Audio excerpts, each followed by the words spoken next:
Well, hello everybody. We're back for more Other Ink Thursday. We got Tristan Zimmerman here again. Hey Tristan. Hello, it's a delight to be back. And this is the second time that we'll be doing this. Very briefly, Tristan, tell us very quickly what molten sulfur is and what we're here to do today. Molten Sulfur. Hello, I'm Tristan Zimmerman. I'm Molten Sulfur Press. The terms are synonymous. Um, It's a and wholly owned company, right? yeah, so I get all of the very small amount of dollars. I don't have to share them. But I focus on um, tabletop role-playing game material drawn from real history and folklore. And my strongly held opinion is that such material, even when used in a fictional context, you take the real stuff, you file the serial numbers off of it, you put it into the games that you're already running, and it's richer, it's more vibrant, it's more alive, and your players can really tell the difference. So I have a blog where I put out cool stuff worth learning about in and of itself, from real history and folklore, and then talk about how to use it in the campaign you're already running.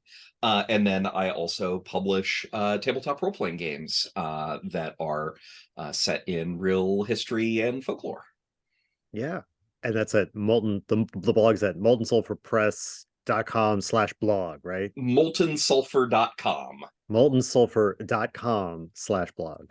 Yes. So those of you watching this video can follow along while we talk about these two topics, recent posts from the blog. Yeah.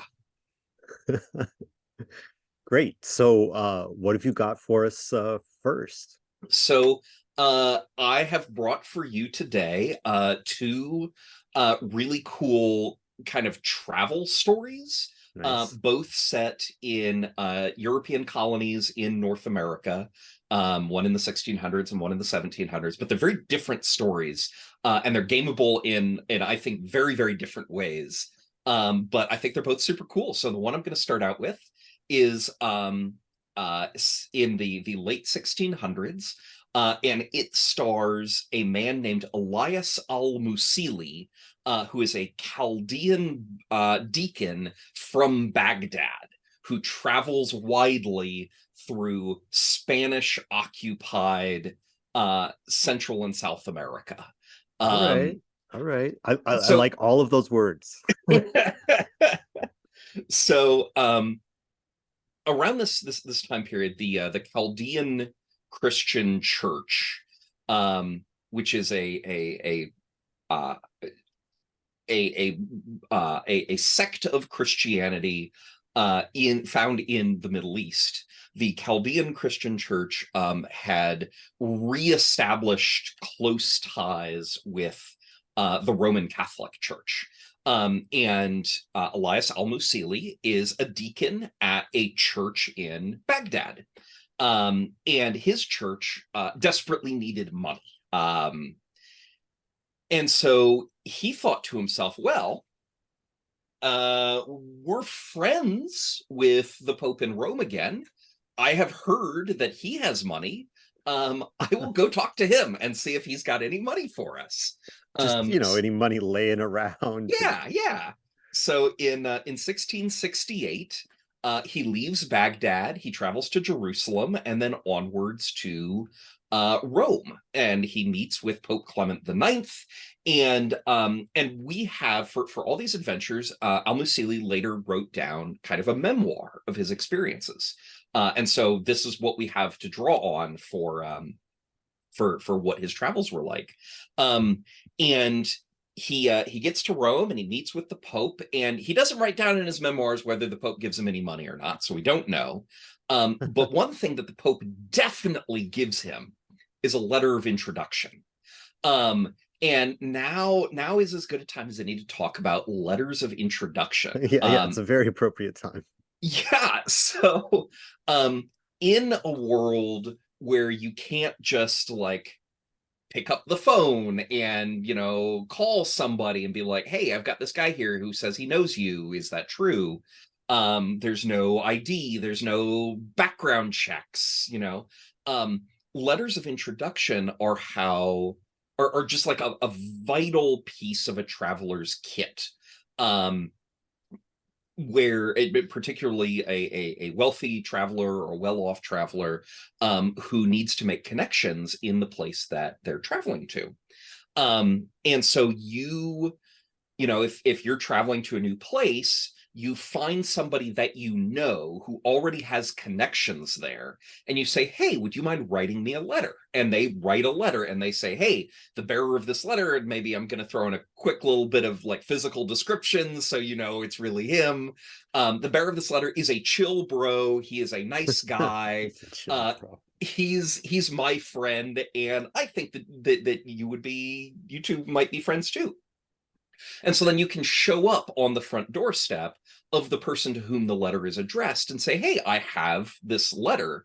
And this was just like an established part of the culture among the rich and the well-connected in the broader European world, that people would show up on your doorstep with a letter from someone you know saying, no, I, the bearer of this letter, am a chill bro. You should let me stay with you. And they don't necessarily have to be written to a specific person. They can be written kind of to whom it may concern. I, the Baron of such and such, say that this guy's a chill bro. And they're relevant for they also serve as kind of like letters of recommendation or letters of reference for, you know, employment purposes. Right. But Elias al-Mûsili now has a letter of introduction from the Pope. Like, this is kind of the best letter of introduction that you could want. Like, this opens all the doors. So he starts traveling, and he travels especially in Spanish occupied territories. Yeah, right. So he starts traveling through Europe, and as he's traveling through Europe, he's visiting all these courts, and he's accumulating more letters of introduction. And we can't know this for certain, but when you read Elias al-Mûsili's memoirs, you get a very strong impression that he is just like legitimately a nice guy, that he is someone that people enjoy spending time with, right? Like, hey, sure, come back anytime, Elias. Like, what a delight you have been to have in my home. And so he's just accumulating letters of introduction left and right. And that seems like a very I mean, it's too simple, I guess, to say that, like, but like Baghdad is like even in like 1650, that's like it's like one of the most urbane places you could be from, you know, like relative to, like, I don't know, you know, Paris in 1650 or whatever, you know, like I mean, that was certainly true like 200 years before that, but like, is it still that way? Is that part of his, like, really interesting question? I don't know very much about Baghdad in the 1600s, so I'm not going to speculate because I don't want to put my foot in my mouth on accident. Because like so many of those so-called Near Eastern and like trading ports and stuff like that were so much more cosmopolitan in the late medieval, early modern period than some of the European courts, which were isolated by, you know, mountains and oceans and, you know, stuff like that. But I don't know if by 1600 things may have changed. I'm not sure. Yeah, and that's the thing that's giving me pause is by 1660 the world is in flux. The world is very much in flux in the 1600s, and absolutely. And I am very comfortable making kind of like broad sweeping statements, you know, if this adventure were set in the 1300s, but the 1600s are honestly, the 1600s are incredibly gameable, and I don't understand why there's not more games set in the 1600s. Anyway, so Elias al-Mûsili, he gets to Madrid. He gets to the capital of Spain. He meets with the Queen Regent, and all this time he's trying to accumulate money, and he's just not having a huge amount of success. So one of his friends tells him, hey man, if you're trying to get money, why not go where the money comes from? Where is Spain getting all its money from in 1668? It's From getting it from the New World, from New yeah, yeah. Spain, from its colonies that it has conquered and has spent centuries plundering. It's a really Um, big mountain of silver down there in exactly. Um, and this is tricky because at the time, uh, travel to the Spanish colonies is heavily restricted. Only Spaniards are allowed to go to New Spain. This was a way that the Spanish court made it harder for its European rivals to get current, accurate intelligence on what's going on, because the Spanish colonies were the goose that didn't just lay golden eggs. Like, it was 10 million geese laying 10 million golden eggs, that the Spanish crown was busy pissing away in pointless wars. And but al-Mûsili, he's such a nice guy that the Queen Regent, right, says, like, sure, man, absolutely, I authorize you to travel to New Spain. Here, have another letter of recommendation for me, the Queen Regent. So he sails to the New World. He gets passage on a ship and he sails over there and he shows up and he's got this giant sack full of letters of recommendation, of introduction. And as he's traveling around, so you roll into a new provincial capital, right? And you can stroll right up to the Archbishop's mansion and say, hello, Archbishop. We've never met before. My name is Elias al-Mûsili. Here is a letter of introduction from 6 different bishops in Spain. Here's a letter of introduction from the Pope in Rome. Here's a letter of introduction from your dad back in Spain. Here's a letter of introduction from 3 of your brothers who I've met in Spain. Here's a letter of introduction from 3 archbishops here in the New World that I've, bumped into previously in my travels. Like, of course you're going to let this guy in. And he's doing the same thing with the local governors. Like, it's a different set of letters, but he's got this giant sack full of letters. And one of the really interesting things about these letters is letters of introduction don't just establish that you're okay, right? Like, that you're I can let you sleep in my guest bedroom and the silver will still be here in the morning. Right. They're also a way of establishing your importance. And in this time period, important guests get gifts. And so when a guy shows up with all these letters of introduction, he is very clearly important. So you give him gifts. And Spanish North, South and Central America are awash in silver. The silver is being pulled out of mines by forced Indian labor. The silver is being acquired through trade because huge quantities of sugar are being grown by enslaved Africans and enslaved Indians on the sugar plantations of the Caribbean. And then that is bought and paid for in silver. And there's just so much silver just rolling around in New Spain. So he's just getting gifts, just sacks of silver wherever he goes. And it gets to the point as he's traveling around and making friends, and he's here to try to ask for money. So this is consistent with his intentions. And as he's traveling around, he winds up carrying with him so much silver, and he's not the one carrying it. It's, of course, his enslaved porters who are carrying it for him. He's carrying so much silver that he starts having to be careful about, like, where he spends the night, right? Whose houses does he roll up in at and say, hello, I would like to spend the night in your guest bedroom, out of fear that somebody might, like, take some of his silver.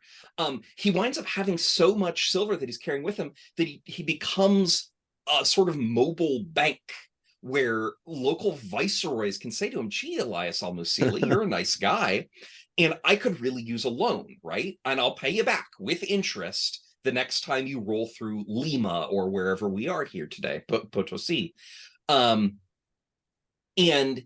And he's doing it, right? He's working as a traveling bank. He's traveling all throughout these Spanish possessions. He's accumulating more and more and more letters of introduction as he goes.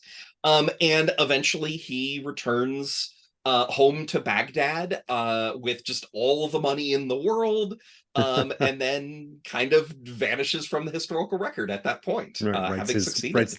writes his memoir, Yeah, presumably endows a church somewhere, and like yeah, retires into obscurity.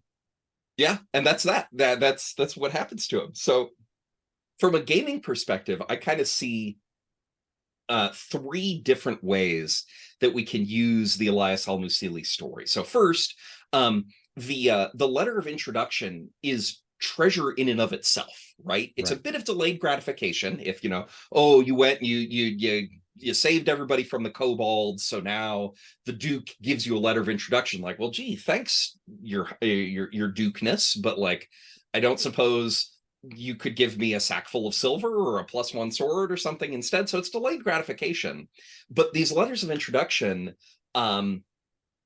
A, they can pay off down the line, and that can be fun for some players. And B, then they are stepping stones to further adventures, because Right. with a letter of introduction from the Duke, then you can go talk to the other Duke and, start on an adventure there.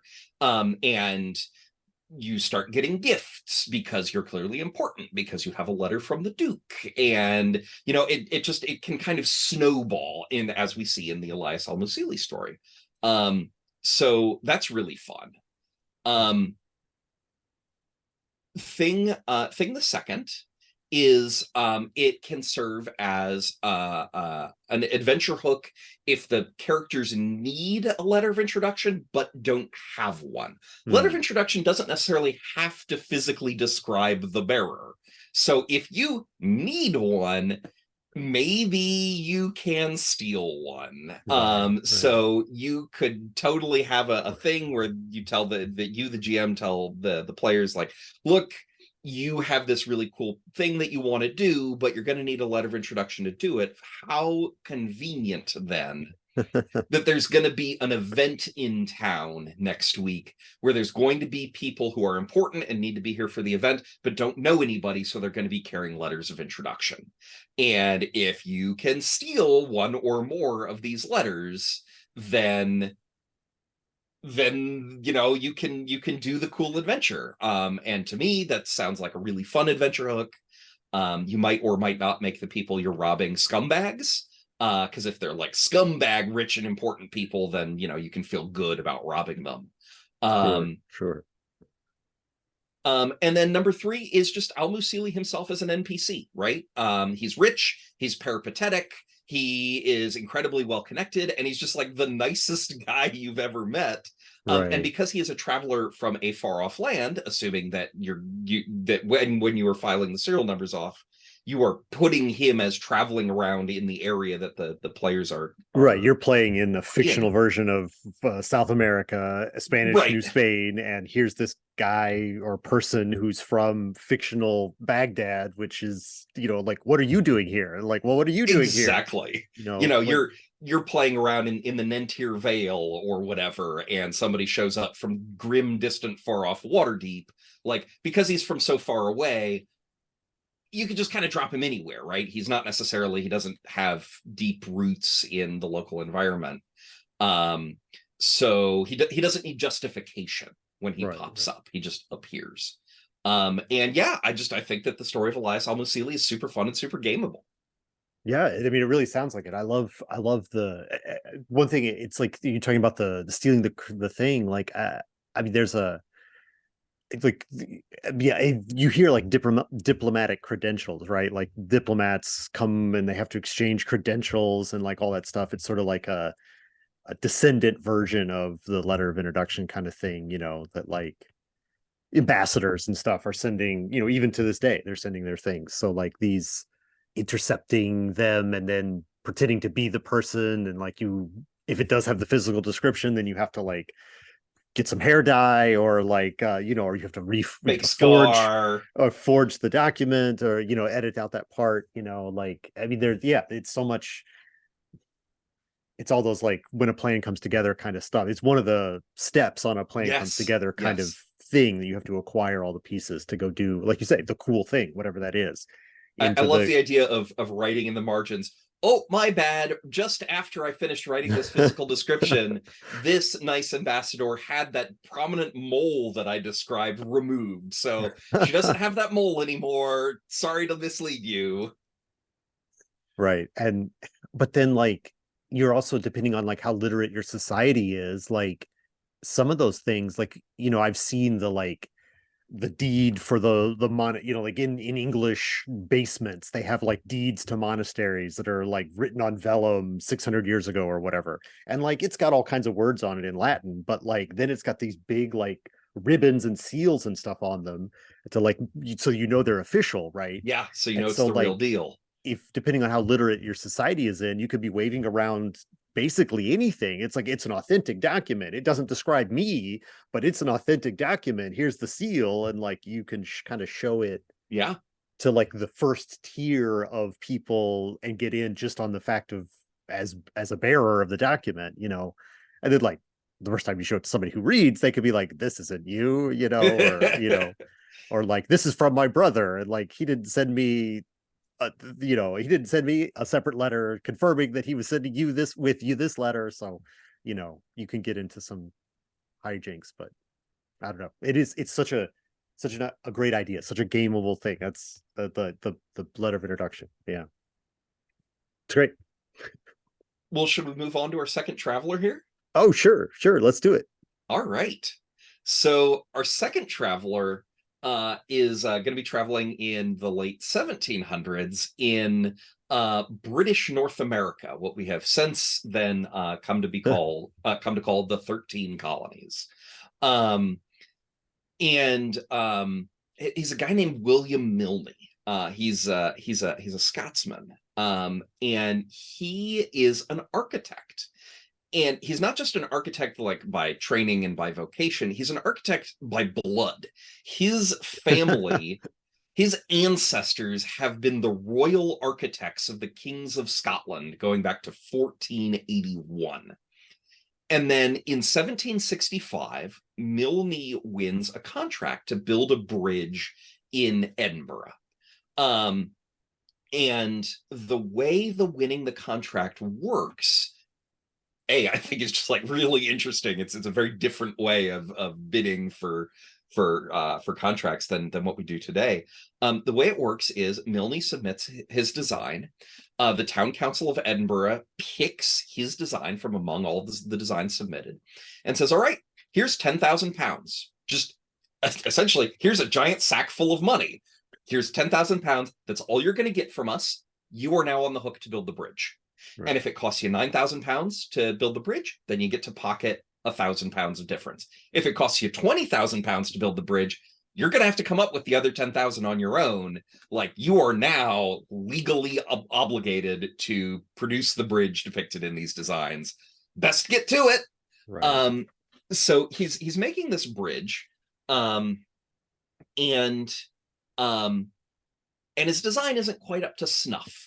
And at one point, while the bridge is pretty close to completion, which means most of the money has been spent, one of the coffers supporting the bridge collapses, and people are strolling atop the bridge, like taking in the construction works at the time of the collapse, and 5 people are buried alive and die in this collapse.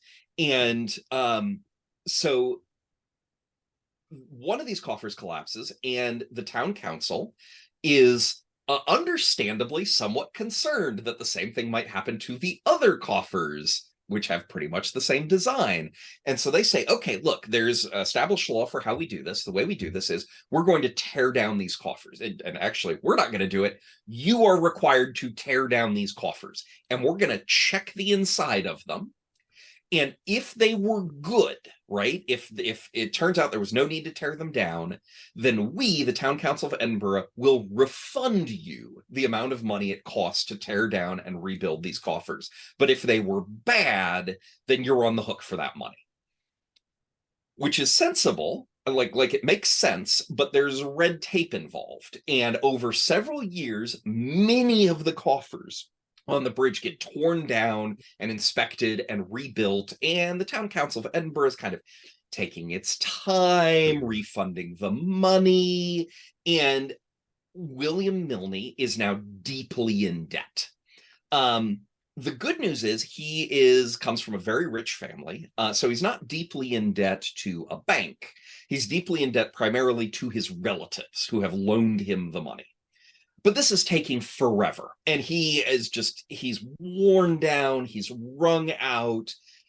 He's just, this is not the situation that he wanted. So in 1773, he leaves. He just packs his bags and he leaves Edinburgh and he goes down to London and he gets on a ship and he sails to America. Good luck with all that, everybody else. Good luck with the bridge. Is this a bridge that's like, you can still see the bridge today? Is that like... I believe parts of the bridge are still in evidence. It's called, what the viewers in Edinburgh might know, it's called the North Bridge. It is not the North. If you are in Edinburgh, it is not the North Bridge that the trains run on today. It is the North Bridge beside that North Bridge that, I've seen parts of it in pictures, so I'm pretty sure some of it is still there, but like, it's not the train bridge anyway. Right. Okay. All right. But yeah, so he gets on a ship and he sails to Savannah, Georgia. And it's worth noting that he is not doing this incognito. He's not sneaking. There, I got you. That's the whatchamacallit, the thumbnail image for your YouTube video. He's not sneaking his way to Georgia. He travels under his own name. He is sending letters to his sister and to his mother during this time. Some of these letters have survived, which is how we know this story. The sneakiest thing he does is, while he is in London near the docks, he sees his brother at a distance, and who's loaned him a bunch of money. Right. He's just like, look, I just don't want to have this awkward conversation right now. Oh, Will, what are you doing in London? Hey, have you ever, how's the bridge coming? Can you pay me back the money? Right.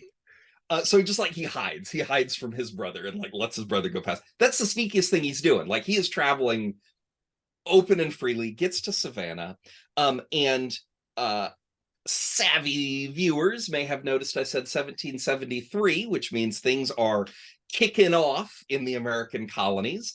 And in fact, he is traveling on a ship that is carrying a load of tea, and he arrives in Savannah, Georgia, the same month as the Boston Tea Party. Yeah. So as soon as his ship pulls in, it is immediately seized by the local authorities, who are going to try to figure out what they're going to do with all this tea, because they're not thrilled about it.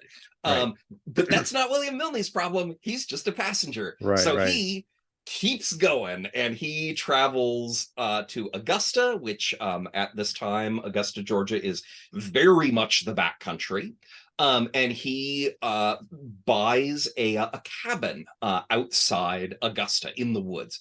Something I didn't realize until I was, reading Mylne's letters is this was a profession that some people had, where they would kind of start homesteads and then sell them to new arrivals. Build the cabin, plant some fruit trees.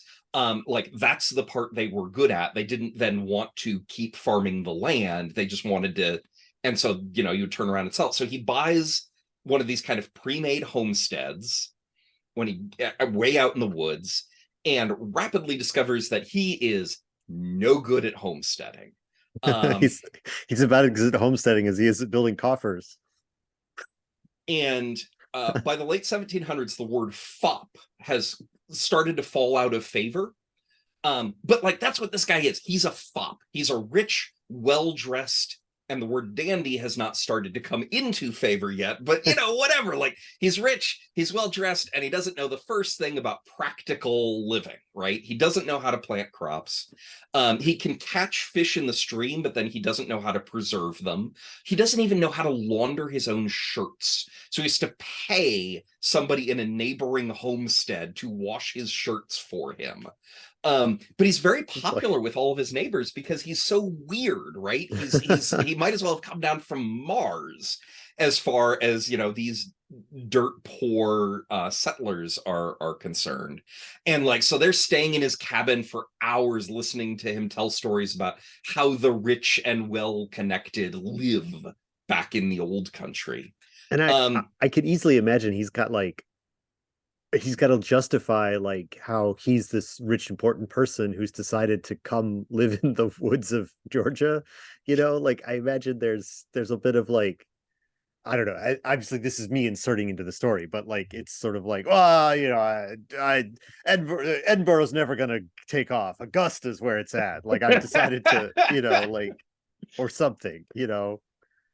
yeah, as far as I can tell from reading his letters, he just like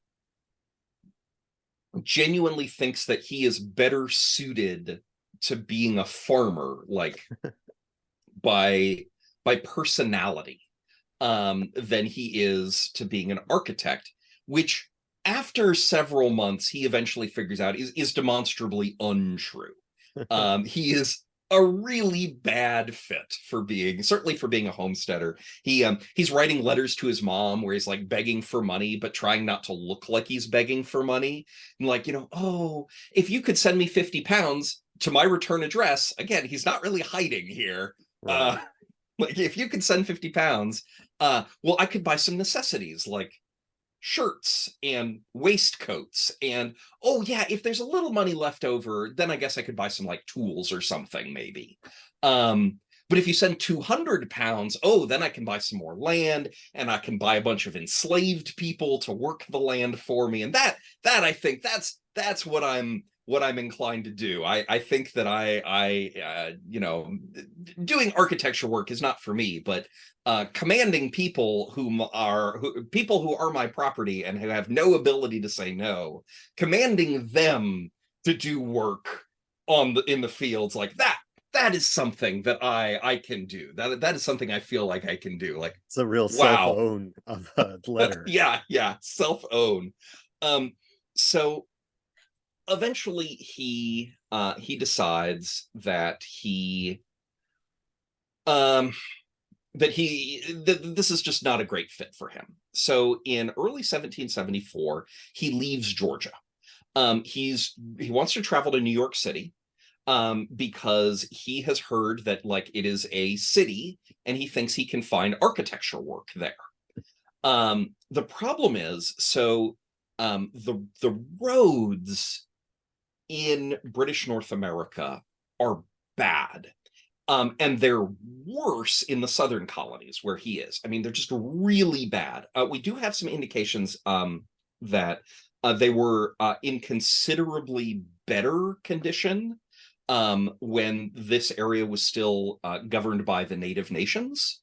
But as they were driven out and enslaved, and sent to the Caribbean and murdered, the roads, the Brits who are settling here are importing their own ideas of what roads should look like, but those ideas are predicated on much higher population density, right? Like the road where, and so the roads just kind of are just very bad. And so you do a trip from Georgia to New York by ship, but this guy's all out of money. He doesn't have any money, so he can't buy passage on a ship. So he has to do it overland. Again, this guy, like, he is wildly unsuited to do a journey. It's I think 650 miles as the crow flies, but it's way longer than that along the twisty, twiny, badly maintained forest paths that will take him there. But he has a horse, he has his faithful dog Mungo, and he sets out. And this is where I want to circle back around to the game ability, right? So in real history, William Mylne was the debts that he owed were to his family, and his family was incredibly understanding, and like they were not hounding him to get his debts back. Like this, all his stress about his debts seems to have been entirely self-imposed. I've heard the word Failson used to describe the incompetent sons of the rich in the 21st century. Like, they were chill with the fact that their buddy William here was a Failson. But um but in a gaming context, if you have a fictional version of William Mylne with the serial numbers filed off, why not have him in hock to a bank? Why not have all his money be owed to a bank or to someone who really wants that money back? I gave you money. Give me my money back with interest, William Mylne. Player characters, please go track down William Mylne and get my money from him, bring him back here so that I can throw him in debtor's prison and make him, make him beg to his rich friends and family for money so that I can get my money back. Or even like I mean, you could even keep it with the same, like the doting family just wants to know that he's all right, but he doesn't think that that's why you're looking for him, and so he's trying Yes, to run away from totally. you. Like, I don't know. It's So you have to track him down. And the good news is the first part isn't actually that hard, right? Like there's 1,000 ways that you can find his cabin. Like you can he's in regular correspondence, intercept a right, letter, go talk to his relatives. Like, right. hey, So, but how are you addressing these letters?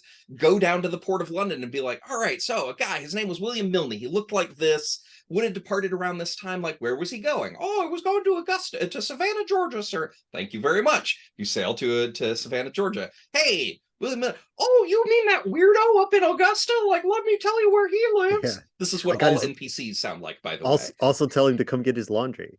Also, he's telling his laundry's ready.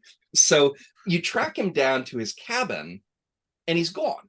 He's vanished for parts unknown. But he's no woodsman, right? So Right. you can track this guy. And so returning back to the real history, William Mylne is the worst at traveling.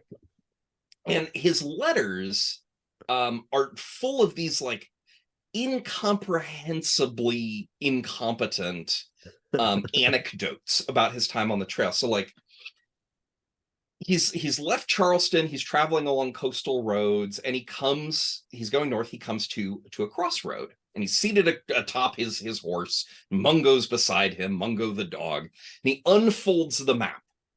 And his horse panics. It bucks, it throws him, and it goes tearing off into the woods. He writes in his letter that he thinks that the crinkling of unfolding the map must have spooked the horse.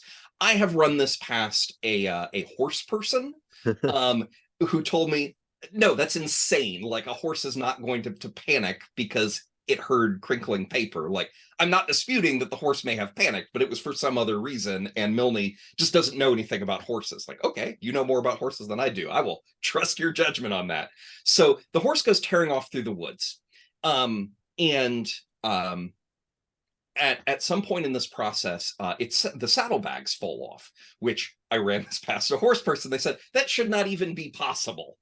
So either Mylne just like did the straps and buckles totally wrong, or his saddlebags were just like a bag that he placed on the horse and it fell off at some point. But the horse emerges back onto the path about a mile down the road, where another traveler meets the horse, says, oh, this must be somebody's lost horse, and like takes it by the reins and takes it with him, and meets William Mylne, and like, oh, sir, here, is this your horse? Wonderful. I'm glad I was able to reunite the two of you.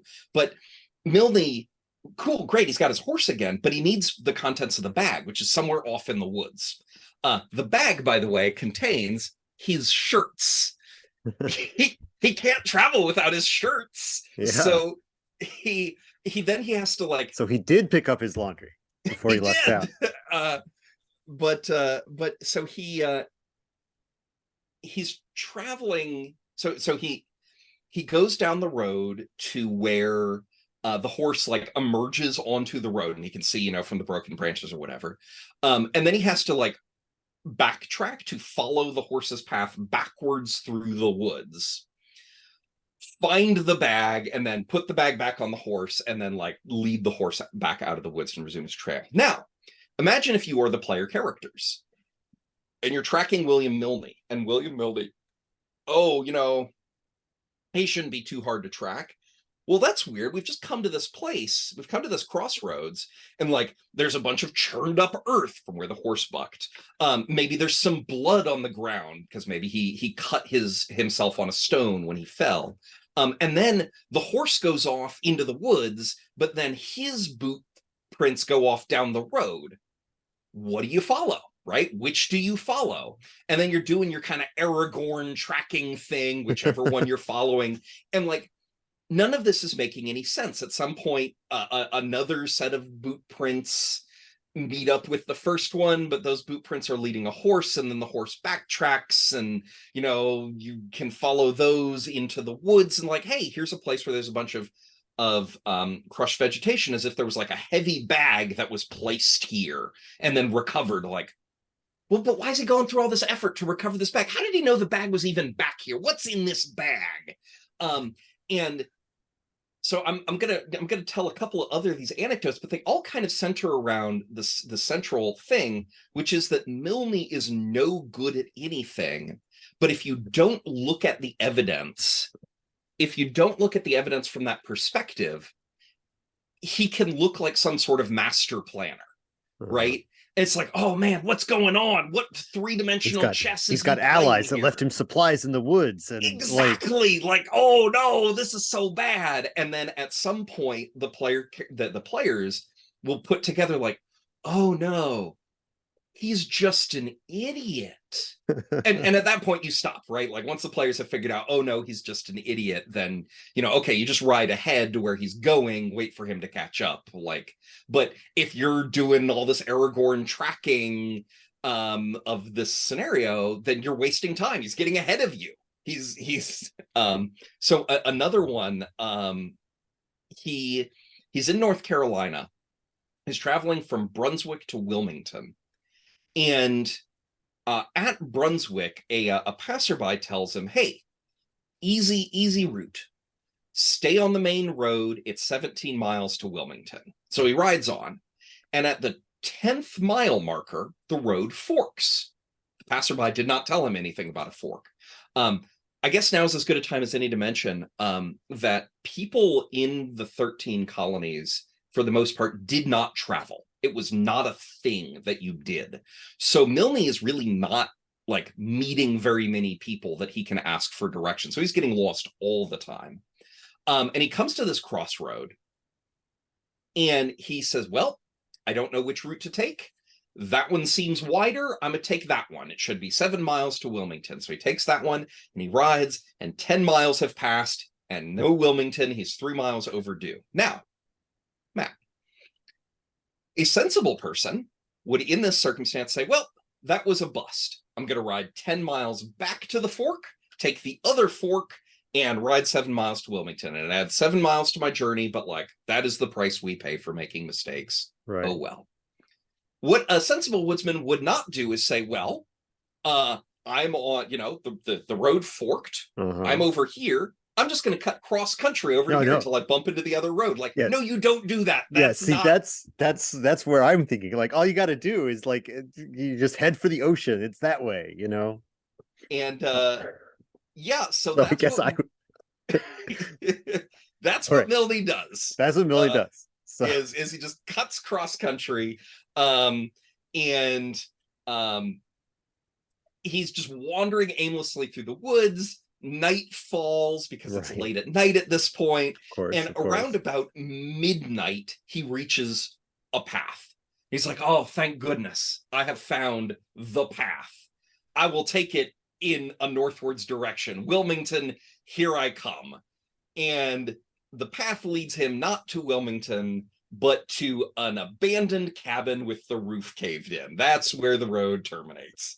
So he leads his horse into the cabin. He bars the door. He is not able to get much sleep because it's so cold that like he just doesn't sleep. He gets up in the morning. And he then continues wandering aimlessly through the woods and swamps of North Carolina, ultimately coming to the very same road that he left the day before, right? The one that he left when he's like, oh, I'll cut cross country shortcut. Yeah. That's the road he comes back to. Now, that might be the point at which I would be like, okay, well, at least I can get back to the original fork in the road from here. Exactly. But that's not what Mylne does. He rides 3 miles back and then sets off into the woods again and gets totally lost, eventually stumbles upon a house with someone living in it, and they tell him like, oh, you're 12 miles from Wilmington, you are so lost, I don't even understand how you're here, sir, how weird is that? They give him good directions, he actually manages to reach Wilmington, like, great.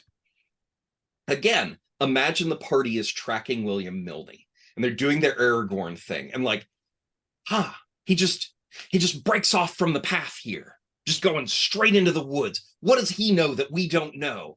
Okay, we're following him, uphill, downhill. Wow, he's going really wiggledy woogledy. He must be looking for something really specific.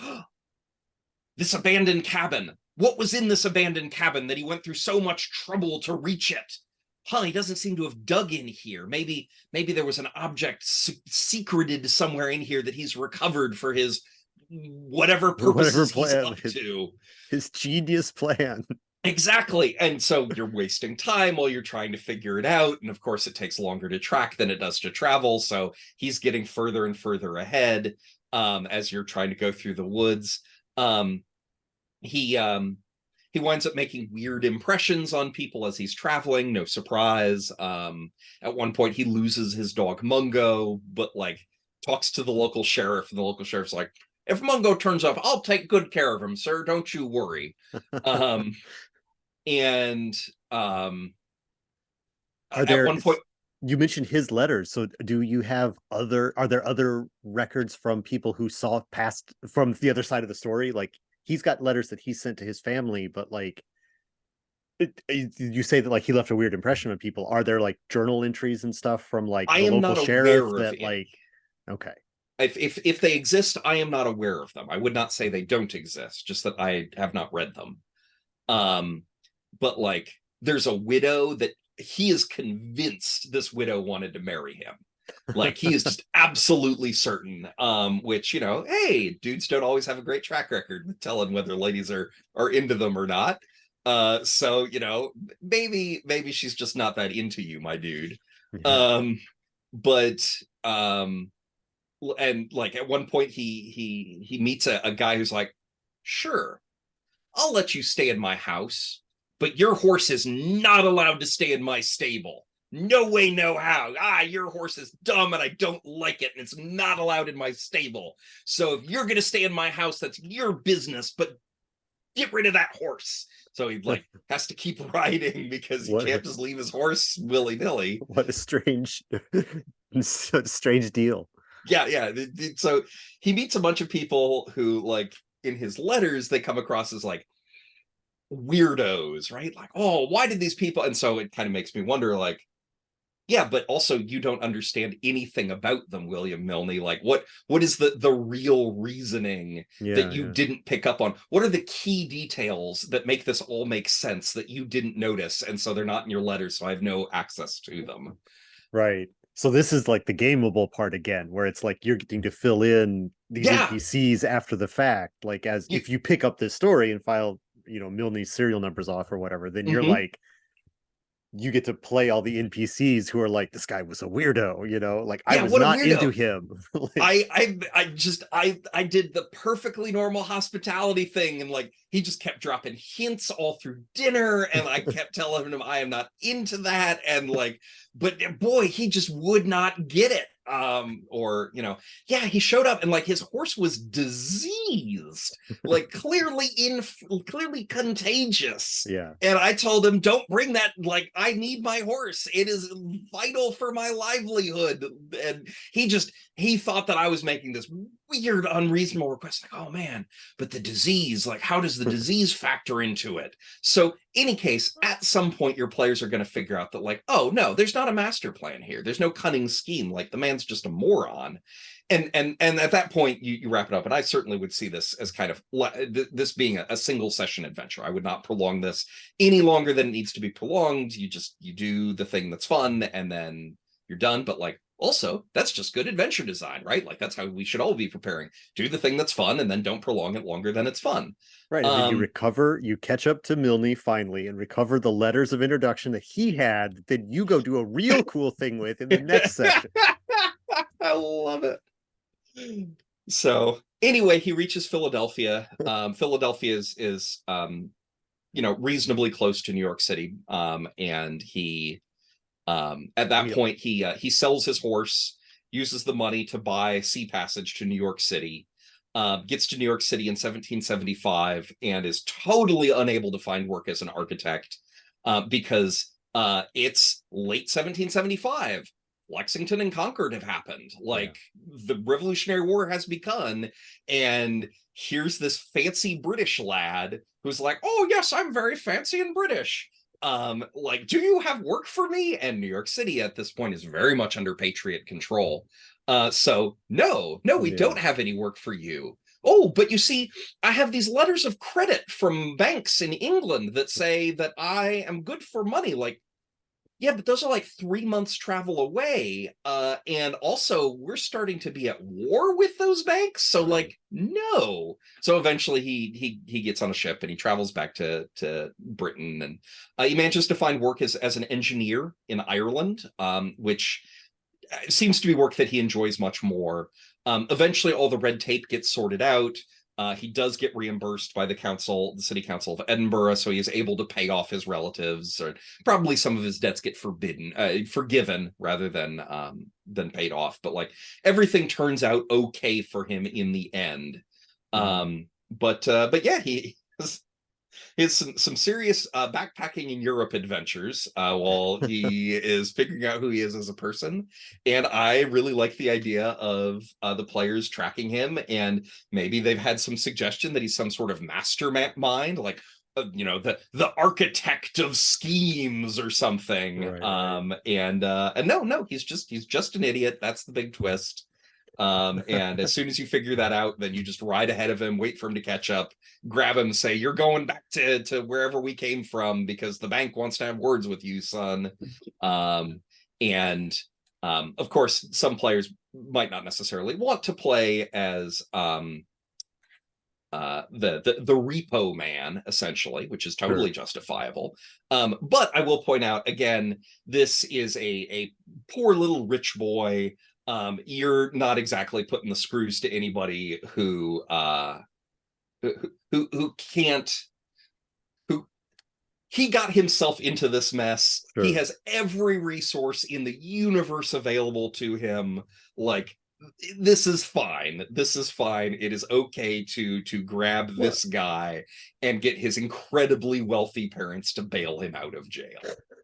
Well, and I mean, you could take this germ of a story and really spin it almost in any way. That, like, is he the witness to a murder? Did he, like, is he had access to certain documents that were at the court of somebody that, like, now he's decided, after he was a court player, we need his information, but he's off doing his next adventure, which is being a landlord. Like we're gonna go find him because we need him for whatever reason. Like there's more than one reason why you would need to go looking for this guy that doesn't have to do with his actual debts. Totally, if you wanted absolutely. to, I guess that's like filing the serial numbers. That's more than filing the serial numbers off, but it still, like, keeps that germ of the idea there. Yeah, totally. All right. Well, we had a lot of fun here today, Tristan. Is there any final you want to say about Mylne, or is it I think it's time to wrap up the conversation, right? So a brief bit of self-promotion. You can read stories like this at moltensulfur.com, the Molten Sulfur blog. I also just put out a new version of the early access edition of Ballad Hunters, a game about singing and fighting magical folk ballads in 1813 England and Scotland, which is the sequel to Shanty Hunters, which won a 2022 Emmy Award, Judge's Choice, and was nominated at the Indie Groundbreaker Awards for Most Innovative and Game of the Year. So check out Shanty Hunters, which is about singing and fighting magical sea shanties in 1880, and check out the free early access edition of Ballad Hunters, about magical British folk ballads in 1813. And yeah, go to moltensulfur.com or just Google Ballad Hunters or Shanty Hunters, and it'll take you right there. Awesome, awesome. Thank you so much for being here with me today, Tristan, and sharing your enthusiasm for history and your research acumen, finding these stories in the various sources you find them. It's been a real pleasure to talk to you today. So thanks for being on and doing your thing. Thank you so much for having me, Matt. This is a delight, and I hope I get to do this again. Yeah, yeah. I think we plan on it. So more to come throughout the year. All right, see you guys. Thanks for watching.